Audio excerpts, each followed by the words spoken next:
Les amis, on se retrouve exceptionnellement pour une vidéo, les amis. Là, il y a une nouvelle. La nouvelle de la semaine, j'ai envie de vous dire, qui vient de tomber, c'est concernant Dricus du Plessis et Khamzat Chimaev. Vous allez voir qu'il y a eu des blagounettes dans l'air, il y a eu manipulation, je sais pas, la situation, elle est bizarre entre les deux, mais bref, on va en parler dans la vidéo.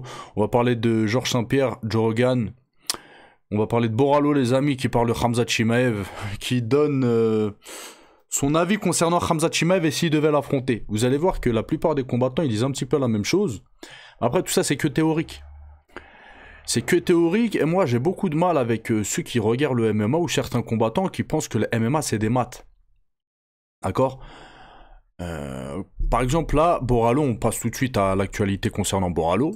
Voilà, le gros point faible de Khamzat Chimaev, selon Boralo. Attendez, je vous mets ça tout de suite, bougez pas. Hop, voilà. Khamzat Chimaev a un gros point faible selon Caio Boralo. Donc en gros, il explique, bon on va le lire, hein. Si je passe le premier round, le combat est pour moi. Vous voyez, tout ça, pour moi, c'est très mathématique. Il y a Bilal Mohamed aussi qui l'a dit, il y a plein de personnes qui... Non, Bilal Mohamed, il n'a pas été aussi affirmatif que ça. Mais c'est vrai que, on dirait que tout ça, c'est mathématique, comme 1 plus 1 est égal 2. Donc il a dit, le premier round est crucial, il est essentiel que j'évite toute erreur, c'est le segment le plus périlleux.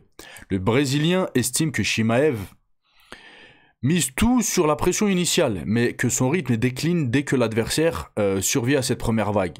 C'est là que lui, au contraire, commence à monter en puissance. Genre, c'est un diesel. Je ne dis pas que sa performance baisse, mais je sais que la mienne augmente. À partir du deuxième round, je peux défendre certaines projections, etc. Mais si je me fais amener au sol, je me relèverai. Il faut juste pas lui donner mon dos, c'est sa spécialité. Ensuite, je peux commencer à toucher au corps, envoyer des jabs, des low kicks, etc. Je les maîtrise bien. Après, il dit quoi? Le combat va basculer en ma faveur. Ça, personne ne peut savoir demain de quoi est fait. D'accord? Par contre, les amis, comme je l'ai dit, certains parlent comme si que le MMA, c'était des maths. C'était une science précise. Ou les gars, c'est du sport. Et tout le monde connaît Khamzat pour son mauvais cardio. Mais ça se travaille, le cardio, les amis. Après, certes, peut-être qu'il n'aura pas le meilleur cardio de l'UFC, mais peut-être qu'il va faire un gros travail de cardio, sachant que c'est son point faible et sachant que tout le monde l'attend sur ça. Peut-être Khamzat, il va beaucoup travailler sur son cardio. Les gars, il est entouré des meilleurs au monde. Hein. Et là, on parle d'un athlète qui touche des millions, c'est au sommet de la plus grosse organisation au monde. Donc forcément, chacun a des points positifs, des points négatifs, que ce soit physiquement, tactiquement, techniquement, etc. D'accord? Mais tout se travaille. Et même le cardio se travaille. D'accord? Après, c'est pareil. On sait que Khamzat Chimaev commence très dur au premier round. Jusqu'à maintenant, ça lui a réussi plus ou moins. D'accord? Mais peut-être qu'il va changer de stratégie aussi. Sachant qu'on l'attend sur ça. Vous voyez ce que je veux dire? Donc là, les gens parlent comme si que le combat avait déjà eu lieu. Mais le combat n'a pas lieu, les amis. Khamzat Chimaev, c'est pas un bourricot. Et dans son coin, c'est pas des bourricots non plus. Ils sont là pour gagner. Ils sont là pour mettre des stratégies, des tactiques. Encore une fois, peut-être qu'il va travailler son cardio et il va en choquer plus d'un. Peut-être qu'il va décider de striker. Peut-être on peut pas savoir tactiquement ce qu'il compte faire. S'il combat Caio Boralo ou s'il combat quelqu'un d'autre. Voilà, je voulais revenir là-dessus, les gars, parce que même en commentaire, ouais, c'est sûr, lui, il a aucune chance. Machin. Les gars, là vous parlez, là c'est que des spéculations. Pour preuve, ne jouez pas aux jeux d'argent. Ça ruine des vies, vous ne serez jamais gagnant. D'accord? Mais je suis obligé de vous parler des jeux d'argent pour vous faire comprendre, en fait, le délire. Les jeux d'argent, aujourd'hui, il y en a, ils se plument et ils se gavent sur vos côtes par rapport à des combats comme ça. Parier, machin, à votre avis, machin, machin. Il n'y a personne qui gagne. Vous gagnez jamais, les gars. Vous pouvez gagner une fois, vas-y. Mais à la longue, vous gagnez jamais. C'est la preuve que tout ça, c'est pas mathématique. Donc arrêtez avec vos certitudes, vous vous ramenez plein de certitudes, ouais c'est sûr. Il n'y a rien de sûr dans les sports de combat ou dans le sport tout court. On prend les maths, j'aime bien cet exemple-là, parce que les maths, c'est les maths. Ce sera toujours, voilà, ce sera toujours pointilleux. 1000 plus 1000, ça fait 2000 points, il n'y a pas de divergence. C'est comme ça. 1 plus 1, ça fait 2. Le MMA, c'est pas comme ça. Voilà, donc je voulais revenir par rapport à ça, parce que moi, voilà, c'est fatigant. Il y en a trop qui viennent avec des certitudes, avec de... Eh les gars, arrêtez. On continue avec Joe Rogan, qui a parlé de Georges Saint-Pierre. Georges Saint-Pierre, gros champion, très intelligent, très smart comme mec. Il l'a prouvé hein, durant sa carrière. Il a pas forcé. Il a arrêté sa carrière assez jeune. Il a pris très peu de coups hein, dans sa tête. Pourtant, ça a été un combattant de MMA, etc. Mais voilà, il a toujours opté pour une approche, comment dire, pour une approche intelligente des sports de combat. Il n'était pas en mode bourrinage, en mode Nat ou Nick Diaz, en mode Vanderlei Silva. Ouais, non, non, non, lui, il a toujours été très stratégique, très tactique, etc. Et même par rapport à sa carrière, encore une fois. Là, on voit, il y a des combattants qui tardent, ils ont 38, 39 ans, ils combattent toujours, etc. C'est n'importe quoi. Ils sont sur la pente descendante, ils se reçoivent trop de coups. Ils sont perdants, les gars. Sur tous les points, sauf peut-être niveau financier. Voilà, ils gagnent un petit peu plus d'argent, mais est-ce que ça en vaut le coup? Donc Joe Rogan apprécie Georges Saint-Pierre pour la façon dont il se comporte, même après sa retraite. Il a dit quoi? C'est le meilleur exemple d'un homme qui a pris sa retraite avec des millions en banque et qui a vécu sa vie à fond. C'est un véritable artiste martial. Il a appris en tournant avec moi. Il veut apprendre de tout et de tous. En gros, là, il est en train de dire, ouais, il apprend de tout le monde. C'est quelqu'un de très humble. Ça veut dire, il y a un ceinture noire en JB, il va venir, il va l'écouter, il va essayer de lui demander des techniques, etc. Et ça, les amis, c'est faire preuve de modestie, de réagir comme ça. Parce qu'il y a des champions, ils viennent, ceux qui donnent les cours, c'est eux qui montrent. Toi, moi, je suis champion, toi, t'es pas champion, t'as rien à m'apprendre, en fait. Il y en a beaucoup qui sont dans cette optique-là. En fait, ça, c'est une mauvaise optique. C'est pas parce qu'il y a des mecs qui ont pas fait, ils sont pas champions de l'UFC ou ils ont pas fait carrière dans les sports de combat. Chacun a ses raisons. Hein, que pour autant, ils sont mauvais ou ils ont rien à t'apprendre. Et ils pointent ça, justement. Donc voilà, je suis d'accord avec lui, Georges Saint-Pierre, gros champion de MMA. Il semble être quelqu'un de très humble, etc. Après, encore une fois, les amis, c'est ce qu'on voit à travers notre écran. On ne le connaît pas personnellement, voilà. Mais d'après ce qu'on voit, voilà, c'est le ressenti qu'il donne.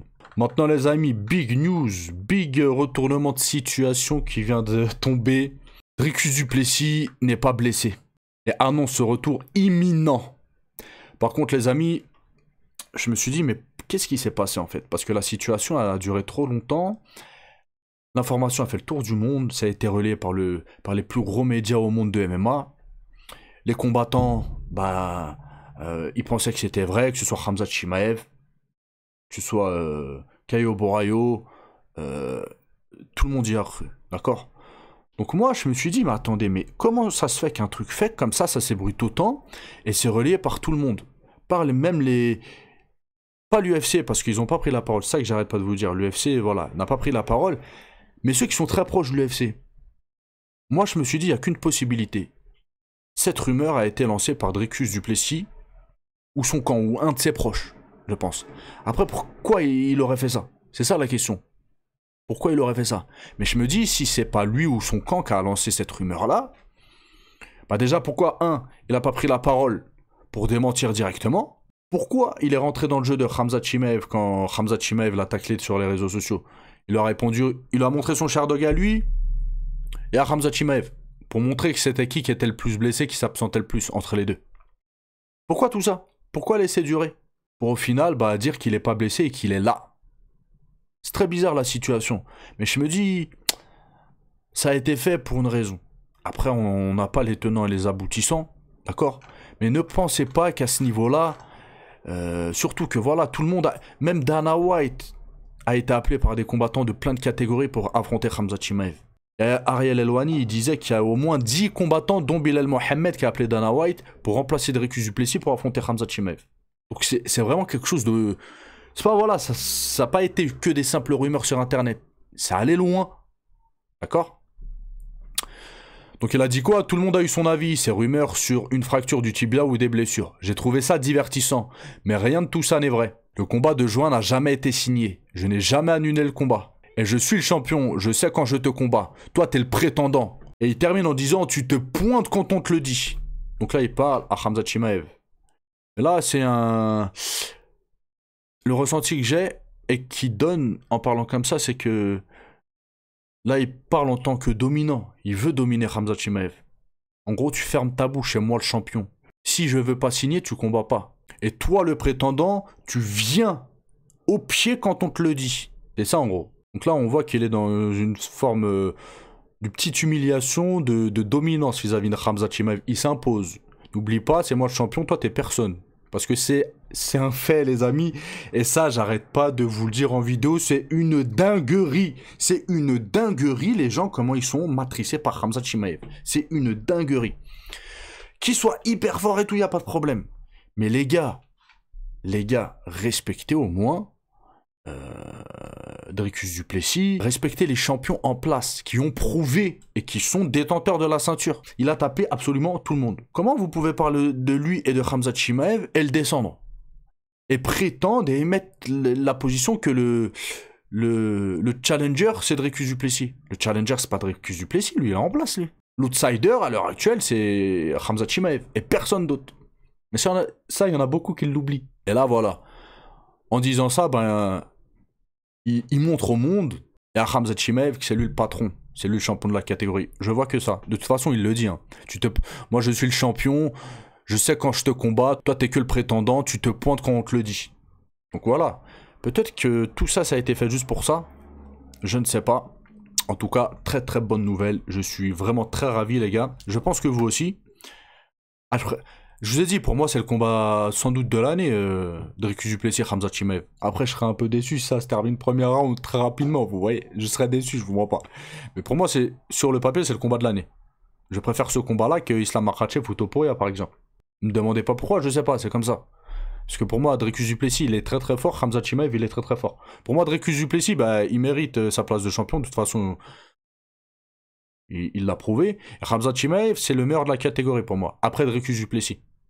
Pour moi, Khamzat Chimaev, encore une fois, chez les 84 kilos, il roule sur tout le monde. Après, dans un combat, tout peut arriver, mais avec sa façon de combattre, la technique qu'il a, pour moi, voilà, à l'heure actuelle, dans la catégorie, ouais, je pense qu'il est plus fort que Nassourdine, qu'il est plus fort que Strickland, qu'il est plus fort que Borayo, qu'il est plus fort que tout le monde. Il n'y a que Dricus du Plessis, je pense qu'il... Voilà. Donc, si le combat a lieu, on va être fixé. En tout cas, voilà. Fake, les rumeurs, bah, c'était que des rumeurs.